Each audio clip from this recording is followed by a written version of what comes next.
Patreon.com/the Walk Off Podcast. $4 a month gets you in there. If you're watching this right now and you haven't hit the like button, Billy, get on it. Bug your brother. Tell him to do the same. What is going on with Bichette? Anybody can jump in and insert this. I was gonna say it's the same. It's the same as it ever conversation. was. Like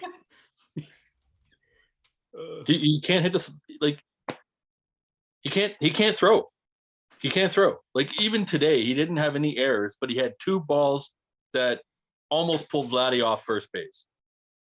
In the first game, he should have had 3 errors, but luckily he got 2 or 1 error. But he could have easily had 3. Like there needs to be a serious discussion going forward about what they are going to do with their shortstop defense. Like he's got all the range in the world. Bo is a great athlete. He can get to anything, but he it's almost at the point where is it the yips? Like he can't throw back. He can't hit first. He can't hit Vladdy's glove. Like you remember when Jose Reyes played with the Jays and every ball that was hit to him, you were just like, oh, it's going to go through his legs. And it did, like most of the time. It's getting to that point with Bo, like every throw he makes. It's like watching Cavan play third. Like, sorry, Connor. Sorry. No. Trust me. I know he's your boy. I was just as terrified as you were, as everybody else. I have that same gut feeling every time Bo has to make a throw. And they can't keep allowing this to happen. Like they just can't. If you want to be a competitive team, like something has to break. This is my big concern too, and you really nailed it there, Garth, with the throwing, because I know everyone keeps saying, well, move him to third, move him to second.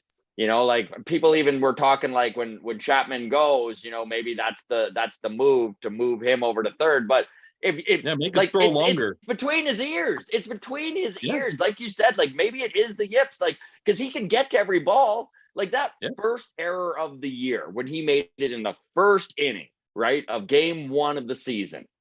Yep. All he had to do was hold the ball, right? Like, but he gets in this moment where he truly believes, I think, that he can make the play, or he's trying to prove everyone wrong. I don't know what it is, but it's just like the baseball decisions he makes drives me nuts. So will he stop making those throws from second or third? I don't think so. So is Bichette a DH? Like now we're getting ridiculous, I know, but like it's accuracy. Oh, it's just like flat out accuracy. Like he is so wild.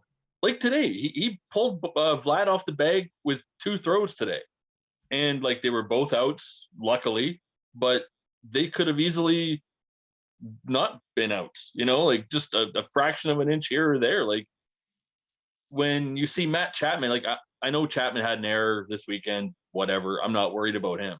When he throws, Vlad puts his glove out and it hits dead center every time. With Bo, it's like you don't know. And yes, we've improved our defense all around the field. Our defense in the outfield is awesome. Our defense at third, we have a Gold Glover at first. We have 3 dudes that can, you know, flash the leather at second. But the most important defensive position that we have is a guy that is about as erratic as any other shortstop in the league. So, what's the solution? Like, I at this point, I'm like, where do you even put Bo? Like, can you move him to second mid-season, or is this something that we're dealing with until 2024? Because even if you look at that second base position, and we're going to talk that a little later in the show, it's already a pretty busy spot, right? Like, there's already 3 dudes there doing as Adam so eloquently put the merry-go-round, right, between Merrifield and Biggio and Espinal. Do we need a 4th second baseman? I don't know. There's a guy that everybody wants up. He's in AAA right now, and he does play shortstop. So there's That's that true. option. We have 2 of them. Yeah, we have 2 of them. We have 2 guys in AAA right now. Like Barger, the guy hit another bomb. You know, the guy's playing great. Otto Lopez is a plus defender at shortstop. I was that the only one that was shocked that Otto didn't make the team? Yeah. And it was I thought he was going to be over Lucas or Lucas, but I don't know. Like I've seen it before. Like I remember when I was a kid watching Chuck Knobloch when he got traded in Minnesota, he was a Gold Glove all-star second baseman. Like he was maybe the best second baseman in the American League. He got traded over to the Yankees and he could not hit the broadside of a barn, and they had to pull him. Like that was the end of his career because he could not throw to second or throw to first base. Like it was like, I'm not saying it's that far gone yet, but I mean, you cannot have 2 or 3 plays every game where your first baseman bails you out or you airmail it into the dugout. Like you just can't. Not at that position, not at shortstop. Lewis, do you think there's any way that Bo Bichette gets moved from shortstop in the 2023 season?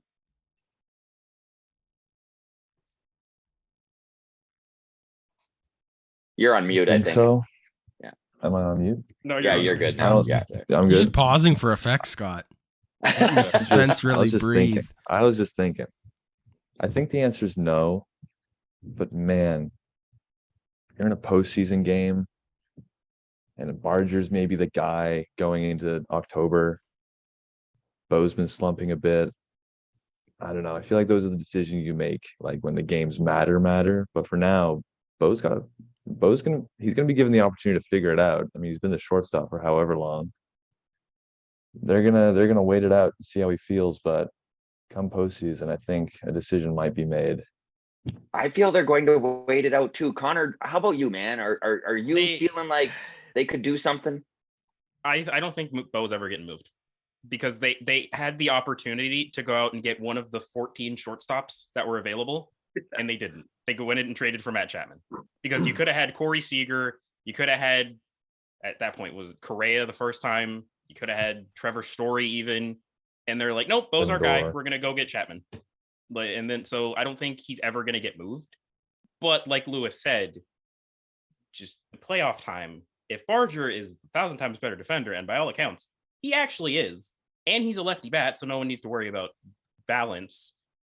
Bo, I think, would be the DH in that case, but it's scary. We're entering scary territory, and we're in the 3rd game of the season.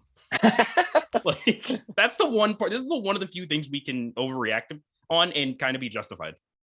Yeah, but is it an overreaction? I mean, we watched it all season. No, actually, not anymore. You're right. Year. Like it's not just that's only the first 3 games of the season. We have seen this movie before, and it's the same outcome. We've had these discussions before, and to be completely honest, especially if the Jays don't sign him long term, and I've always maintained that I don't think that that's going to happen.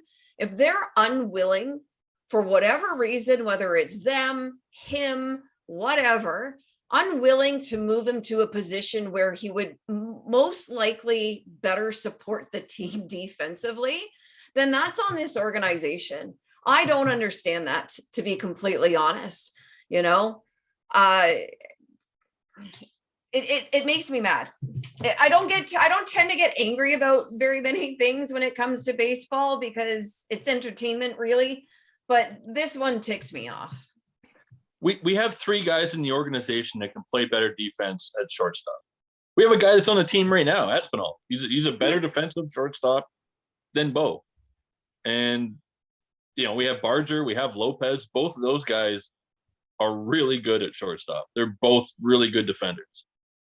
Like I get it. Bo is one of your superstars. He's one of the best bats in the league. But there comes a point where it's like you can't allow that to keep happening. You just can't. Like if you're serious about winning a World Series, you can't have one of the 5 worst defending shortstops. Like I'd love to see the stat of like how many World Series winners in the past 50 years have had one of the 5 worst defensive shortstops in baseball. Like it's a position that you can't dick around with. You need a dude there.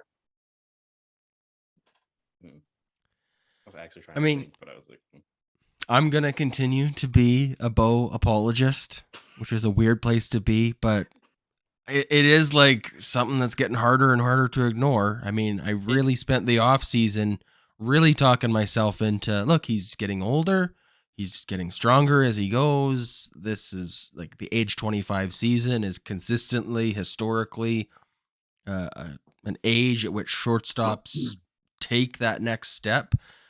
So I'm really looking forward to that this year. And yeah, 3 games sample size, but it is a bad sample size so far. A physical thing or he needs more practice at a thing, that would be fine. I don't think that is the issue. I think it's all between his ears because the dude is a super athlete. We see it every day. Like every day he'll do something. You're just like, holy shit. He's such a great ball player. But when it comes to throwing accuracy, he is terrible. And that is a very important part of his job. Well, here's he's had plenty of opportunity to figure this out. Yeah. And that's the thing, right? Yeah. Here's a comparison that I want to draw, Scott, just to step on your toes a little bit. What would the Yankees do? Right? Because they went through this with Gleyber Torres. This is I think a perfect comparable here. Gleyber Torres came up, was a shortstop, made his MLB debut at age 21. By age 24, he was still shortstop, played 108 games at shortstop, made 18 errors. The next season, moved to second base, made 7 errors. And he's their second base now. I mean, at the start of the... Dude, I mean... Oh, no. I was just kidding. If we're going to do what the Yankees are doing, then we move Bo to second and call up Barger. You know, they got Volpe playing there now. I was going to say, they did that with Isaiah Kiner-Falefa and Anthony Volpe. Isaiah Kiner-Falefa started in center field today for the Yankees. Center field today. They're just trying to put him somewhere. Yeah. All right, Dalton Varsho. It's funny I like it. because during spring training, Bo Bichette made 0 errors. In fact, I was even at the point where I was like, I said on the cast, I was like, my prediction for 2023 is that Bo Bichette is an average shortstop. He becomes someone who is average at the position. And I don't know, 3 games in and I'm already I don't think it's going to happen. Those games didn't count. That's why I think it's a mental thing. Exactly. Like when the game actually counts, you have that feeling in your pit of your stomach. You're just like, oh, like, look, this is what I'm saying with Alek Manoah is like Alek Manoah, much smaller sample size, but this is where a narrative develops and it starts to become a factor where Bo Bichette starts to second guess himself every time the ball's hit to him because he knows everyone in the stadium is expecting him to throw this into the crowd, right? And it just can like snowball and spiral out of control, right? So that's like where I feel like hopefully we're not at the early stages of with Alek Manoah being like big game. He's going to be gripping the ball too tight. You know, we talked about it with, who do we talk with, Scott? Mark Repchimsky, right? Where he was like not a lefty specialist, but then all of a sudden it started to just get in his head and it got out of control where he's like, look, if I don't get this guy out, it's going to be 2 months before I face enough righties to get my opponent batting average back under control, right? So just that factor made him overthink and overgrip and overthrow every opportunity he did have. And that's where Bo's at right now is like, I mean, we saw it in that first game where he first inning throws it into the crowd. And then later in the game, bases loaded, ground ball to him. I mean, the conventional wisdom is go home with it. And he threw to second instead. Right. And that just felt like a situation where he didn't have confidence in himself at that point, where he's like, I don't want this to become a highlight where I throw it into the backstop, 3-run score. And it all started because I threw it away and couldn't make that. Then he shouldn't be playing shortstop. And he should not be playing shortstop for a major league team. What made if that's your mindset, get him out of there. What made that Bo play in the late innings with the bases loaded worse is because the next play, Vlad makes an outrageous play crossbody to get Tyler O'Neill going home, and it's like a stark contrast, isn't it? I know. Yeah, we should get Vladdy playing short. I was gonna say we all know Vladdy. We all knew Vlad was not a great defender. He became a good defender, good enough to win the Gold Glove. So it's Yeah. possible. He And didn't want to move off third either. No, he remember? didn't, but he they made him. considered himself, he took pride in the fact that he played a premier position. And when they moved him, not only is he a really good defender at first base, but they moved him and he was still runner-up for MVP.